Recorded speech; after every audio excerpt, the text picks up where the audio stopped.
Saudari-saudaraku yang terkasih, berjumpa kembali bersama saya Inspirasiku di Antara. Renungan Harian Rabu 9 Oktober, Pekan Biasa ke-27. Semoga kita bersama keluarga dan komunitas kita selalu dalam keadaan sehat, baik, dan tetap bersemangat. Marilah kita mengawali renungan kita hari ini dengan tanda kemenangan Kristus. Dalam nama Bapa dan Putra dan Roh Kudus. Amin.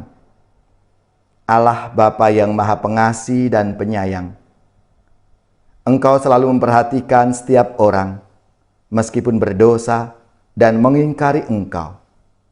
Teguhkanlah iman dan pengharapan kami akan belas kasih dan kerahiman-Mu yang menyelamatkan. Dengan pengantaraan Yesus Kristus Putra-Mu Tuhan kami, yang bersama dengan Dikau dalam persatuan Roh Kudus, hidup dan berkuasa Allah sepanjang segala masa. Amin. Dalam nama Bapa dan Putra dan Roh Kudus. Amin. Inspirasi kita hari ini dari Injil Suci menurut Lukas bab 11 ayat 1 sampai 4. Marilah kita siapkan kitab suci kita masing-masing. Kita akan membaca bersama-sama, lalu merenungkannya. Pada waktu itu, Yesus sedang berdoa di salah satu tempat. Ketika ia berhenti berdoa, berkatalah seorang dari murid-muridnya kepadanya, "Tuhan, ajarlah kami berdoa, sebagaimana Yohanes telah mengajar murid-muridnya." Maka Yesus berkata kepada mereka, "Bila kalian berdoa, katakanlah, Bapa, dikuduskanlah namamu, datanglah kerajaan-Mu, berilah kami setiap hari makanan kami yang secukupnya, dan ampunilah kami, sebab kami pun mengampuni yang bersalah kepada kami, dan janganlah membawa kami ke dalam pencobaan." Demikianlah sabda Tuhan.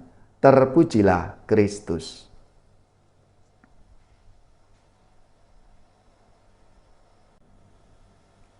Saudari-saudaraku yang terkasih, pernah dalam suatu pertemuan di sebuah lingkungan, ada salah satu umat yang bertanya, "Romo, mana doa yang paling baik dan powerful doa Katolik itu?"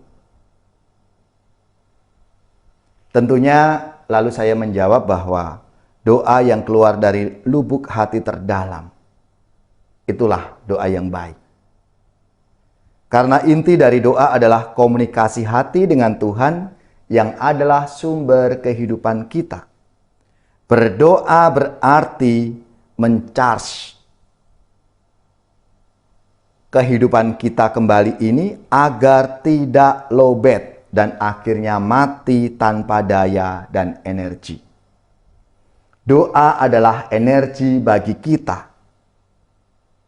makhluk spiritual ini.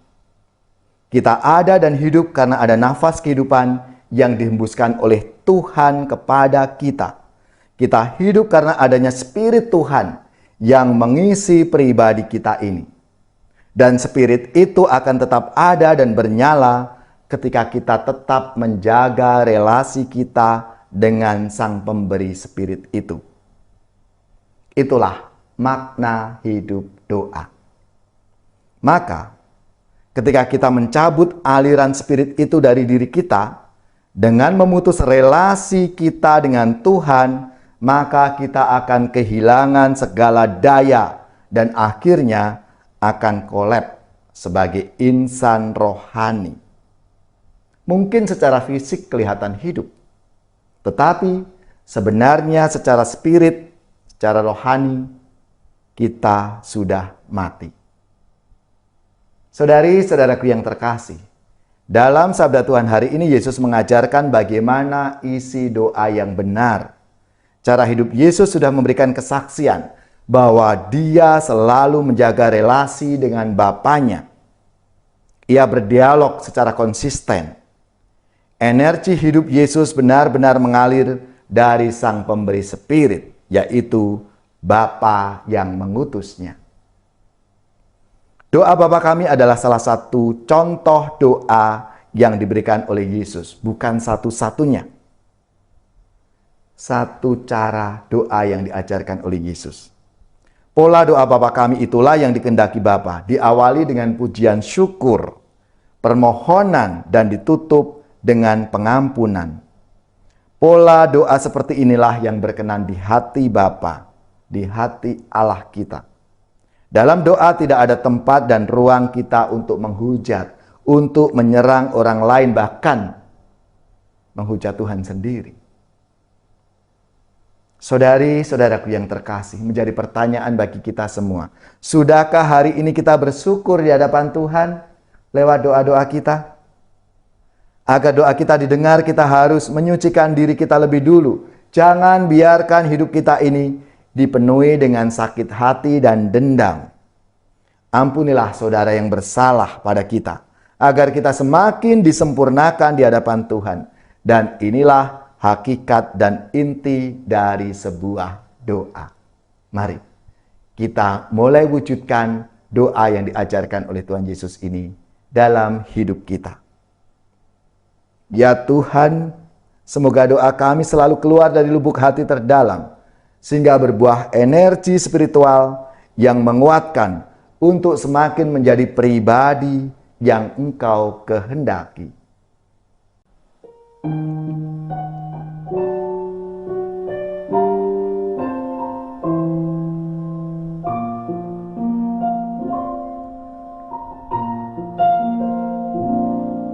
Bapa kami yang ada di surga, dimuliakanlah nama-Mu.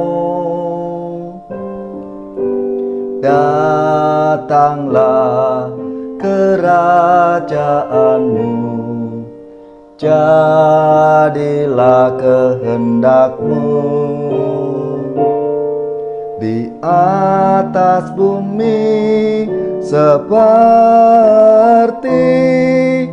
di dalam surga.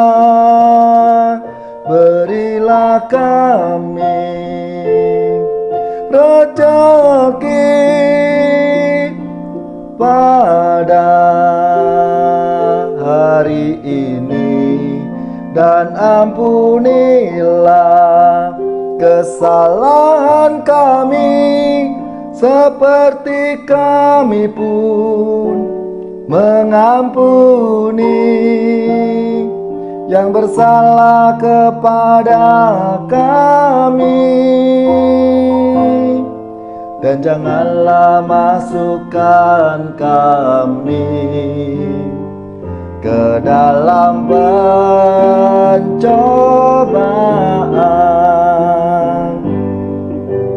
tetapi bebaskanlah kami dari yang jahat, dari yang jahat, dari yang jahat.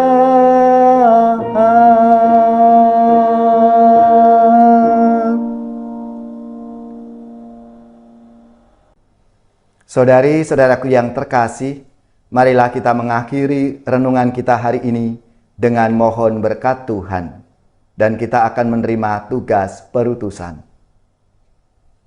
Semoga saudari-saudara sekalian, keluarga-keluarga dan komunitas kita, orang-orang yang kita doakan, seluruh tugas, belajar, pekerjaan, usaha serta karya pelayanan kita, dibimbing, dilindungi dan diberkati oleh Allah yang Maha Kuasa, Bapa dan Putra dan Roh Kudus. Amin.